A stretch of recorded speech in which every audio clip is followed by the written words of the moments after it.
Assalamualaikum. Boleh dengar InsyaAllah.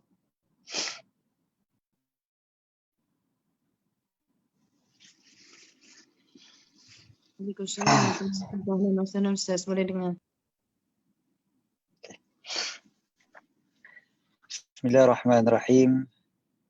Assalamualaikum warahmatullahi wabarakatuh. Alhamdulillah. Wassalatu wassalamu ala sayyidina wa habibina wa syafi'ina maulana Rasulillah Sayyidina Muhammad bin Abdullah wa ala alihi wa ashabihi wa mawalah. Subhanaka la ilma lana illa ma 'allamtana innaka antal alimul hakim. Allahumma inna nas'aluka as-sidqa fil qawl wal ikhlasa fil amal. Allahumma amin. Amma ba'd. Alhamdulillah. Syukur kepada Allah Subhanahu Wa Taala. Allah Taala kumpulkan kita dan jadikan kita di kalangan orang yang bersama-sama dengan hadis baginda Nabi sallallahu alaihi wasallam pada waktu pagi begini dan pagi bulan Rejab, bulan yang diberkati oleh Allah Subhanahu Wa Taala dalam masuk minggu yang ketiga. Dan hari ini dah hari Khamis yang ketiga daripada bulan Rejab. Masa cepat je berlalu kan, macam baru je 1 Rejab hari tu. Ini dah minggu yang ketiga atau pada separuh yang dah habis separuh lah. Hari ni 15 kan. Jadi Alhamdulillah, syukur pada Allah SWT. Okay, kita terus pergi kepada hadis kita insyaAllah. Minggu lepas kita ada baca hadis tentang solat. Orang pergi solat semata-mata kerana Allah SWT. Bila betul-betul semata-mata kerana Allah, berjemaah tu semata-mata kerana Allah, maka dapatlah doa daripada para malaikat. Tapi dia punya point dia kat sini adalah dia pergi tu semata-mata memang untuk menunaikan solat. La yuridu illa solat. Okay, itu minggu lepas. So minggu ni insyaAllah kita baca lagi hadis yang berikutnya. Hadis ini antara hadis yang sebenarnya dah biasa kita dengar dah. 2 hadis pada hari ni yang kita baca ni insyaAllah hadis yang biasa kita dengar daripada dululah. Yakinlah kita semua pernah tahu konsep ini sebenarnya, konsep yang ada dalam Islam yang sangat terkenal. Kita baca dulu hadisnya. بسند المتصل للإمام النووي رحمه الله ونفعنا به في الدارين آمين قال وعن أبي العباس عبد الله عباس بن عبد المطلب رضي الله عنهما عن رسول الله صلى الله عليه وسلم فيما يروي عن ربه تبارك وتعالى قال إن الله كتب الحسنات والسيئات ثم بين ذلك فمن هم بحسنة فلم يعملها كتبها الله تبارك وتعالى عنده حسنة كاملة وإن هم بها فعملها كتبها الله 10 حسنات إلى 700 ضعف إلى أضعاف كثيرة وإن هم بسيئة فلم يعملها كتبها الله عنده حسنة كاملة وإن هم بها فعملها كتبها الله سيئة واحدة. Muttafaqun alaih. So hadis ni pertama diriwayatkan oleh Sayyidina Abdullah ibn Abbas, Sayyidina Ibn Abbas radhiyallahu taala anhuma. Kita tahu beliau satu watak yang rasanya semua kita biasa dengar, sepupu baginda Nabi sallallahu alaihi wasallam yang sangat-sangat alim, sangat-sangat hebat walaupun usia yang sangat muda ketika mana bersama dengan Nabi sallallahu alaihi wasallam dan para sahabat. Nak bandingkan umur Sayyidina Ibn Abbas dengan umur para sahabat yang lain, memang jauh sangat-sangat. Beza jauh umur dia orang. Tapi dari segi ilmunya, Masya Allah, sampai beliau menjadi rujukan para sahabat. Dan zaman Khulafa'ur Rasyidin, semuanya menjadikan Sayyidina Ibn Abbas ni salah satu rujukan utama dalam ilmu agama, khususnya berkaitan dengan tafsir Al-Quran. So, apa kata beliau? Beliau riwayatkan daripada Nabi SAW, kemudiannya fima yarwi an rabbih, pada apa yang Rasulullah SAW riwayatkan daripada Tuhan baginda, daripada Allah Azza wa Jalla. Yang ni kita nampak kat sini ni, hadis ini namanya hadis Qudsi. Kan, ini hadis Qudsi pertama yang kita jumpa. Macam mana hadis Qudsi? Hadis Qudsi ni Allah Ta'ala yang berfirman, tetapi dia bukan Al-Quran. Maka dia tidaklah menjadi ibadah untuk kita tilawahkan seperti mana Al-Quran. Dan Al-Quran kita tilawahkan dia, kita bacakan dia kan, dengan segala macam tajwid dan sebagainya. Tu Quran. Tapi hadis kursi tidak. Hadis kursi perkataannya daripada baginda Rasul sallallahu alaihi wasallam sendiri. Dia tak samalah dengan Al-Quran tentu sekali. Tetapi ia datangnya daripada Allah Subhanahu wa taala, walaupun sebenarnya semua yang Nabi sallallahu alaihi wasallam ucapkan itu disebutkan wa ma yantiqu anil hawa in huwa illa wahyu yuha. Nabi sallallahu alaihi wasallam punya kata-kata bukan macam kata-kata manusia yang lain kan. Bukan pandai-pandai dan sebagainya macam kita kadang pandai-pandai bercakap ataupun nak cari perkataan yang sedap ikut suka kita. Kita sendiri yang memilih perkataan-perkataan yang kita nak sebut kan. Kita usaha untuk bagi perkataan kita tu cantik dan sebagainya, tapi bukan baginda Nabi SAW. Baginda memang diutuskan dengan segala macam mukjizat dan kelebihan. Okay, so hadis kursi. Tapi hadis kursi ada yang sahih, ada yang dhaif, ada yang maudhu' juga. Dia sama macam hadis-hadis yang lain. Jangan bila kita dengar je kursi, maknanya tu paling kuat lah tu daripada Allah kan, takkan maudhu' lagi. Boleh je, boleh jadi maudhu' daripada orang lain kan. Ataupun dhaif sebab riwayatnya, sebab sanad dia. Okay, so kat sini Sayyidina Ibn Abbas diriwayatkan daripada Nabi SAW, daripada Tuhan baginda Tabaraka wa Ta'ala, Allah berfirman, innallaha katabal hasanati was-sayyi'at. Allah Ta'ala telah menetapkan kebaikan-kebaikan, kebajikan-kebajikan dan kejahatan-kejahatan, keburukan-keburukan. Benda baik, benda buruk. Benda baik, benda buruk. Semuanya Allah Ta'ala dah tetapkan. Allah Ta'ala dah letakkan. Allah Ta'ala dah tentukan kan, mana yang baik, mana yang buruk. Tak macam golongan yang gunakan akal banyak ni kan, Mu'tazilah ataupun Mu'tazilah moden sekarang ni, yang banyak mengatakan baik dan buruk itu manusia sendiri yang tentukan, manusia yang fikirkan dan sebagainya. Tidak. Innallaha katabal hasanati was-sayyi'at. Thumma bayyana dzalik, kemudian menerangkan demikian, faman hamma bihasanatin. Okey.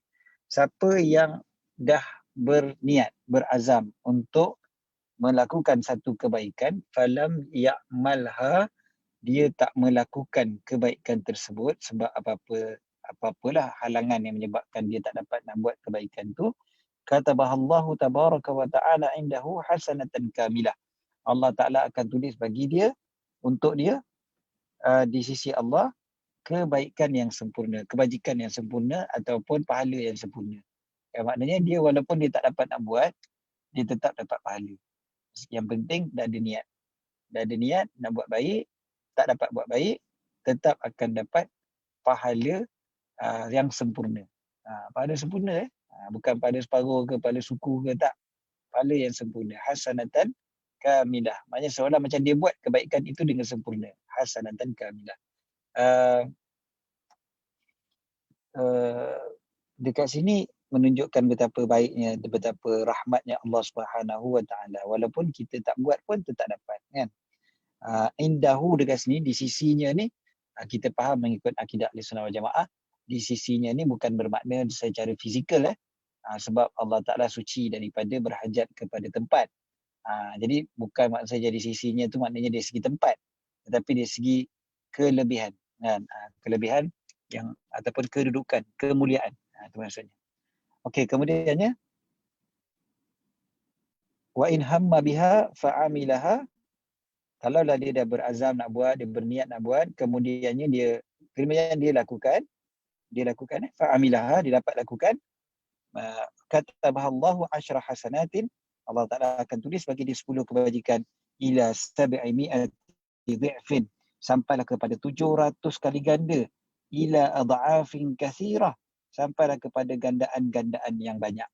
Bermakna kalau kita buat pula, maka berganda-ganda pula kebajikan tu, amalan-amalan tu, pahalanya berganda-ganda. Pahala 10, kita tahu konsep umumnya memang semua amalan ni ada 10 kali ganda pahala dia. Kan? Apa-apa amalan yang kita buat asalnya adalah kali 10. Bi asyra amsalihah tu dengan 10 kali ganda. 10 kali ganda ni adalah yang standard.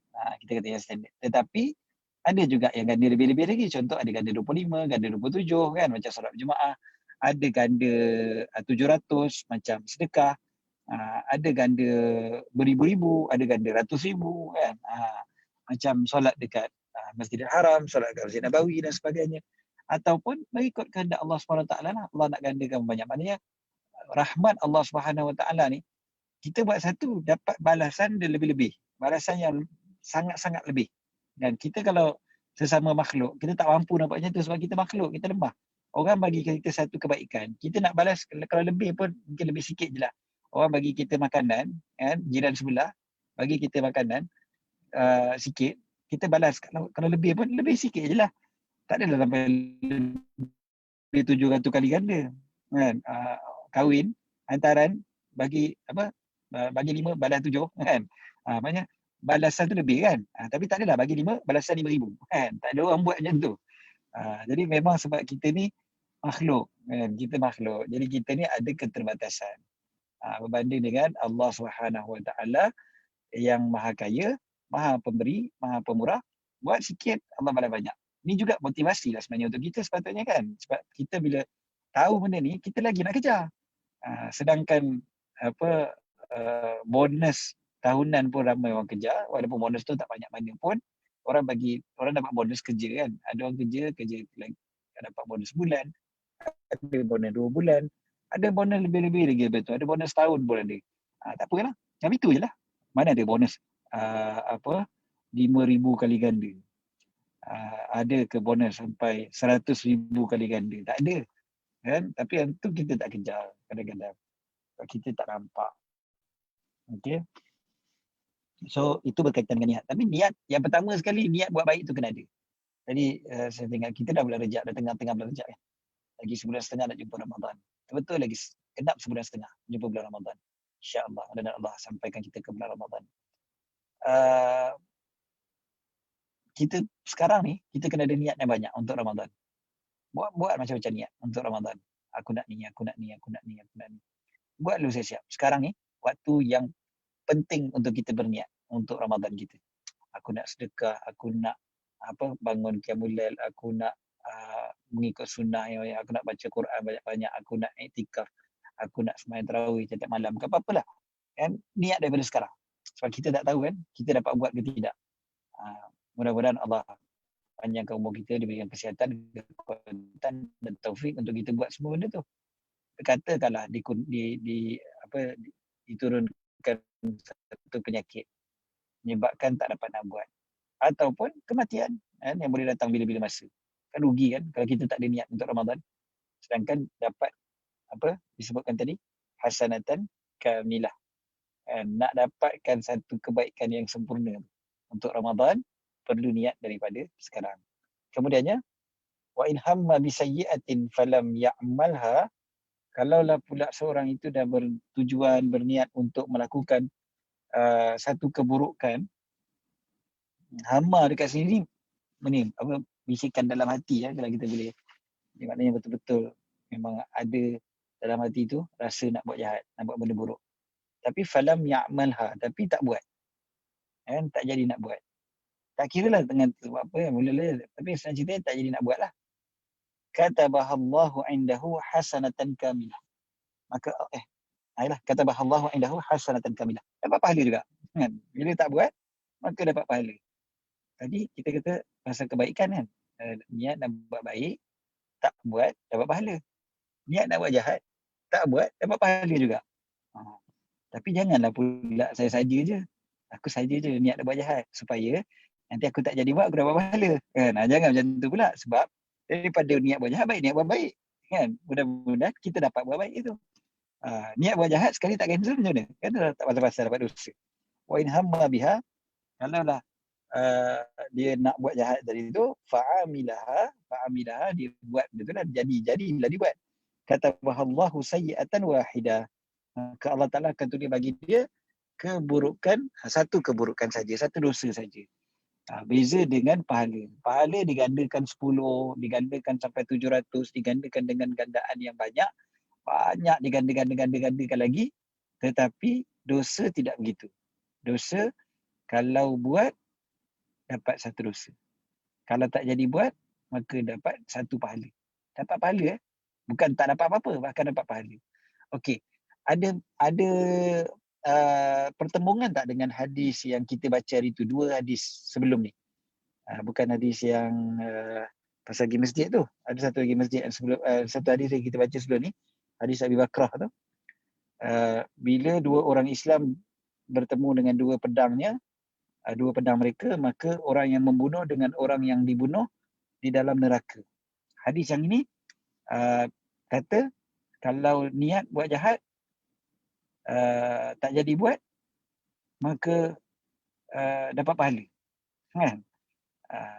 Yang tadi kalau kita tengok hadis tu dia kena bunuh, kan? Dia kena bunuh. Dia tak membunuh pun tak dapat membunuh orang tu. Dia masuk neraka juga. Macam bertembung tak antara hadis ni dengan hadis yang hari tu. Jadi sebenarnya dua-dua ni tak bertembung.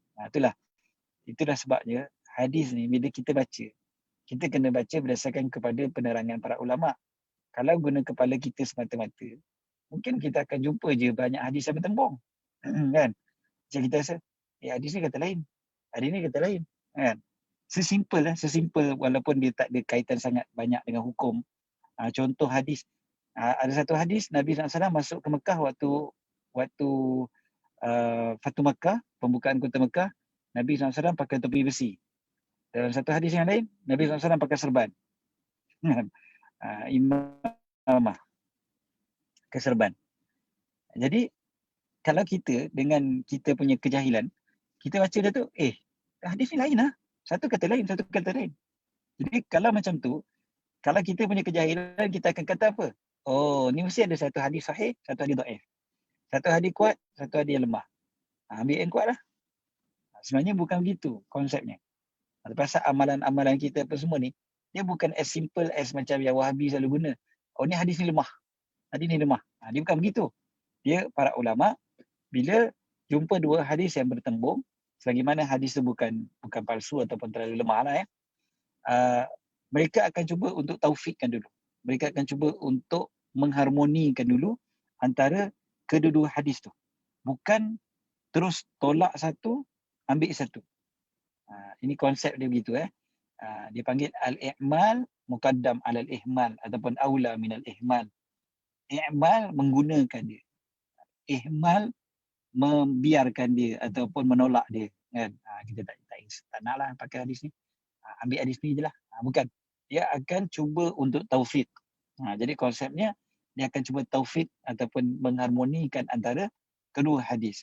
So, hadis yang hari tu kita baca, orang tu nak bunuh kawan dia, kawan tu pun nak bunuh dia. Salah seorang daripadanya berjaya, yang seorang lagi tak berjaya. Tapi dua-dua masuk neraka. Hadis yang hari ni, niat nak buat jahat, tak buat jahat. Maka dia bukan setakat tak berdosa, bahkan dapat pahala. Apa dia punya taufik dia adalah hadis yang hari tu cerita tentang nak buat jahat lah kan, nak bunuh orang, sekali tak dapat bunuh, bukan sebab dia tak buat, tapi dia tak berjaya bunuh kerana dia dibunuh. Bukannya sebab dia tak nak bunuh, bukan dia tiba-tiba nak bunuh tu, tak jadilah. Tak jadilah, astagfirullahalazim, tak nak bunuh kawan tu. Kan contohnya kan, dosa besar ni bunuh orang. Sekali dia kena bunuh. Jadi yang tu tak termasuk dalam hadis hari tu. Tak termasuk dalam hadis tu, maksudnya dia akan dapat pahala. Sebab dia dah cancel daripada melakukan keburukan, melakukan dosa. Yang hadis hari tu, dia memang sungguh-sungguh nak buat dosa. Memang dia nak buat. Kalaulah tak kerana dia kena bunuh, nescaya dia bunuh kawan tu. Memang betul-betul. Cuma sebab dia tak boleh nak bunuh, kerana apa? Kerana dia dah kena bunuh. Itu aja. Jadi oleh kerana itu dia juga masuk ke dalam api neraka. Na'udzubillah. Jadi ini kita dah terangkan sikit hari itu pun sebenarnya. Cuma ni lebih kepada penjelasannya sebab kita jumpa hadis yang ada kaitan pada hari ini. So hadis yang ada kaitan pada hari ini, hadis yang jelas tunjukkan tentang kelebihan berniat untuk niat yang baik dan juga meninggalkan niat yang buruk. Okey. Allahu a'lam. Okey. Hadis berikutnya, alamak masih tinggal 8 minit. Hadis berikutnya panjang ni. Okey. Kita baca separuh lah. Bismillah. Panjang kan? Ada yang sempat lah insyaAllah pagi ni. Hadis ni pun popular juga. Hadis ni cerita yang kita dah dengar daripada kecil. Rasanya lah ramai di kalangan kita dah dengar hadis ni daripada kita kecil lagi.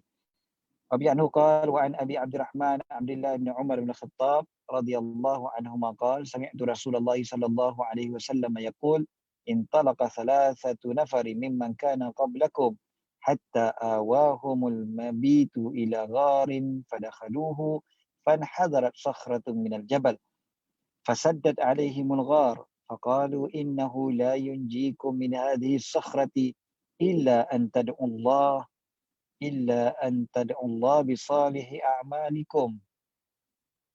قال رجل منهم اللهم كان لي أبوان شيخان كبيران وكنت لا أغبق قبلهما أهلا ولا مالا فنأى بي طلب الشجر يوما فلم أرح عليهما حتى ناما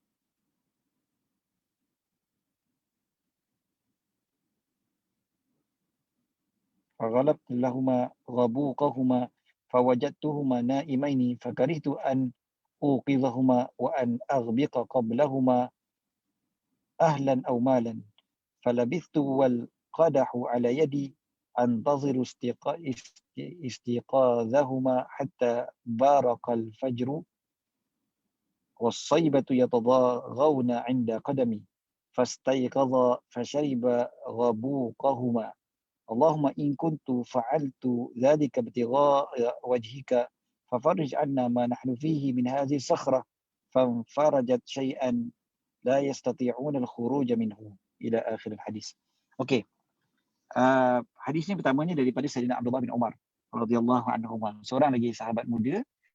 Dan tadi Sayyidina Ibnu Abbas, sekarang ni Sayyidina Ibnu Umar. Dua-dua ni sahabat yang sangatlah hebat dalam lipatan sejarah Islam di kalangan para sahabat-sahabat yang muda yang sangat banyak sumbangan bakti mereka kepada Islam.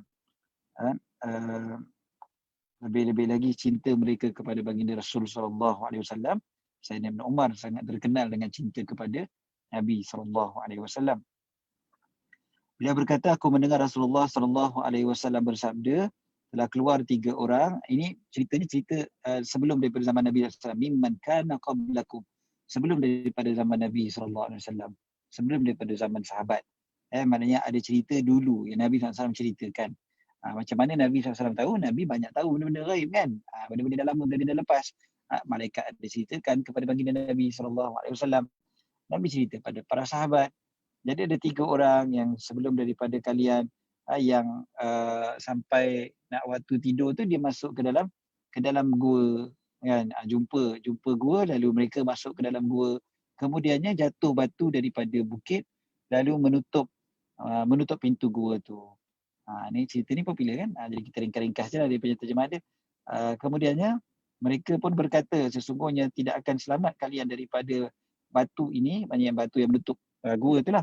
Tak boleh nak keluar melainkan apabila kalian berdoa pada Allah dengan amalan-amalan soleh kalian. Maknanya bertawassul dengan amal soleh. So bertawassul dengan amal soleh ni adalah suatu konsep yang disepakati oleh para ulama sebenarnya. Kan? Siapa yang kata tak payah tawassul langsung ni, dia telah bercanggah dengan kesepakatan para ulama. Kesepakat para ulama mengatakan tawassul dengan amal soleh ni boleh. Hatta Wahabi sekalipun sebenarnya. Itu yang kita pelik kadang-kadang, walaupun sebenarnya guru-guru Wahabi pun sebenarnya mengatakan boleh bertawassul, tiba-tiba yang baru nak up yang panggil baru nak muncul ni tiba-tiba, kita ni kalau nak berdoa pada Allah, doa direct je lah, tak ada nak tawassul kan. Dia dah mula mengarut dah tu. Okey, so hadis ni hadis yang sahih. Nabi SAW ceritakan tentang berdoa dengan tawassul, minta pada Allah SWT dengan cinta Allah SWT pada amalan-amalan tadi tu. Amalan tu Allah Ta'ala suka, Allah Ta'ala sayang. Jadi kita sebutkan amal soleh yang Allah Ta'ala cinta, mudah-mudahan Allah Ta'ala makbulkan doa. Jadi itu konsep tawassul kan? Kita buat dengan kecintaan Allah. Itu pasal tawassul dengan orang soleh pun boleh sebab cinta Allah Ta'ala tu kepada orang tersebut. Okey, ringkas ceritanya. Cerita yang pertama, sebab dia ada 3 orang tadi kan. So kita ambil yang nombor 1 je lah dulu untuk pagi ni. So orang yang pertama ni kata apa? Qala rajulun minhum, berkata seorang daripada mereka, ya Allah, aku ni dulu ada mak bapak, dua orang mak bapak yang dah tua sangat, syekhani kabirani. Kan, dua orang yang dah tua, mak bapak aku dulu dah tua. Kan, dan aku memang takkan uh, minum pada waktu malam. Aghbiqa ni minum malam. Kan, dia rubuk, dipanggil rubuk dengan subuh. Kan, rubuk ni adalah minum pada waktu asyak. Kan, manakala subuh adalah minum ketika waktu pagi. Okey. So dia kata okey, dan aku takkan bagi minum tu siapa pun di kalangan ahli keluarga ku dan juga hartaku. Hartaku kat sini maksudnya inilah apa nama, hamba lah. Harta kan, hamba saya tu pun dikira harta juga. Jadi keluarga aku, isteri aku, anak aku, hamba aku pun takkan minum selagi mana mak bapak aku tak minum dulu. Okey. Jadi satu hari aku pun mencari kayu kan. Sampailah bila aku balik tu, diorang dah tidur dah. Aku balik, aku sampai-sampai tengok, aku bawa akan pada mereka minuman tadi tu, mereka dah tidur. Jadi aku pula tak suka untuk mengejutkan mereka. Fakarihtu an uqidhahuma. Aku tak suka nak kejut mereka. Dan diorang dah tidur, takkan aku nak kejut pula.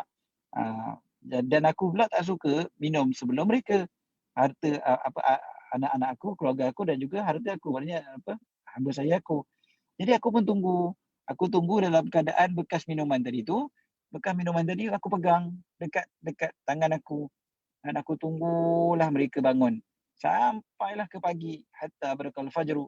Dan sampai terbit fajar. Sampai cerah. Kan fajar. Maksudnya fajar naik dah subuh lah. Dan ketika itu budak-budak wasayyibatu yatadaghauna. Yatadaghauna ni maksudnya menangis-nangis lah. Budak-budak menangis dekat kaki aku.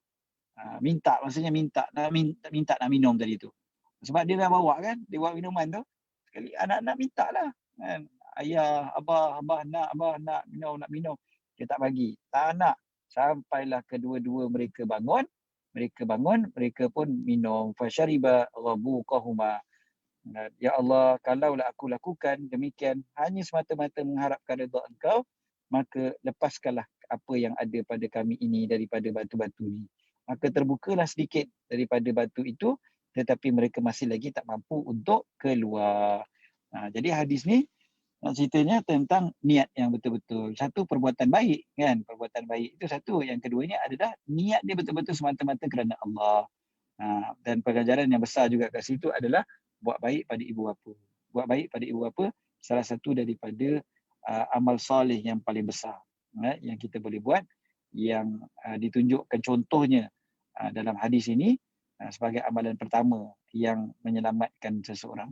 Jadi dia berdoa dengan amal soleh yang dia buat tu, bukanlah maksudnya dia buat tu kerana dunia, tak. Dia buat tu kerana dia buat baik pada mak bapak dia tu, memang dia nak buat baik pada mak bapak dia. Cuma bila susah, lepas daripada buat baik tu, bila jumpa perkara yang susah, boleh doakan macam tu. Tawassul dengan amal soleh tadi tu. Tawassul dengan amal soleh ni adalah satu konsep yang penting yang kita boleh buat. Kan? Ya Allah, berkat aku buat benda ni, gini, maka kau mudahkanlah urusan aku gini. Macam hari ni lah. Hari ni kita bersama dengan hadis-hadis Nabi SAW daripada pagi. Kita doakan, ya Allah, berkat aku duduk dalam majlis baginda Rasul SAW pada pagi ni, menyebutkan hadis-hadis baginda Nabi SAW, mendengar hadis-hadis Nabi SAW. Maka ya Allah, engkau kurniakanlah kecintaan aku kepada Nabi SAW. Jadikan aku betul-betul mencintai baginda. Itu maknanya kita bertawassul dengan amalan kita tadi tu. Sebab berapa ramai orang baca hadis tapi tak ada cinta pada Nabi. So kita minta. Kita minta, ya Allah, dengan berkat aku duduk, dengan kebaikan aku duduk pada pagi ni, dengar majlis ilmu ni, mudah-mudahan aku dikurniakan cinta kepada Rasulullah SAW, cinta pada apa yang Rasulullah cinta, dan benci pada apa yang Rasulullah SAW benci. Dan apa-apalah amalan-amalan semualah kita doakan dimudahkan urusan kita pada hari ini, diberikan taufik oleh Allah SWT untuk kita buat segala yang dia redha, yang dia cinta, dan dikurniakan rezeki yang barakah, dikurniakan kesihatan untuk kita, untuk ahli keluarga kita, dan sebagainya. Semuanya kita doakan dengan berkat kita duduk dalam majlis hadis Nabi SAW pada pagi ini. Ini cukup setakat tu insyaAllah untuk pagi ni. Saya nak kena naik ke atas dah. Dah pukul 8.30.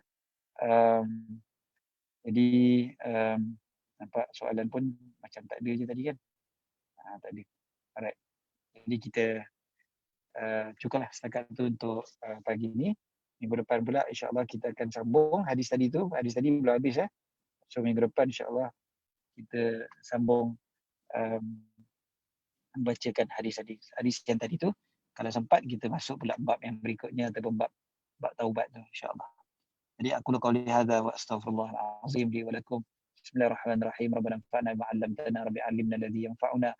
ربي فقهنا وفقه أهلنا وقرابات لنا في ديننا مع أهل قطر أنثى وذكر ربي وفقنا وفقهم لما ترتضي قولا وفعلا كرما وارزق الكل حلالا دائما وأخلاء أتقياء علماء نحظى بالخير نكفى كل شر ربنا أصلح لنا كل شؤون وأكرم بالرضا منك العيون واقضي عنا ربنا كل الديون قبل أن يأتينا رسول المنون واغفر واستر أنت أكرم من ستر وصلاة الله تغشى المصطفى من إلى الحق دعانا والوفاء بكتاب فيه للناس شفاء وعلى الآل الكرام الشرفاء وعلى الصحب وصحبه الغراء اللهم اهدنا بهداك واجعلنا ممن يسارع في رضاك ولا تولنا وليا سواك ولا تجعلنا ممن خالف امرك وعصاك حسبنا الله ونعم الوكيل ولا حول ولا قوه الا بالله العلي العظيم صلى الله على سيدنا محمد وعلى اله وصحبه وسلم الحمد لله رب العالمين.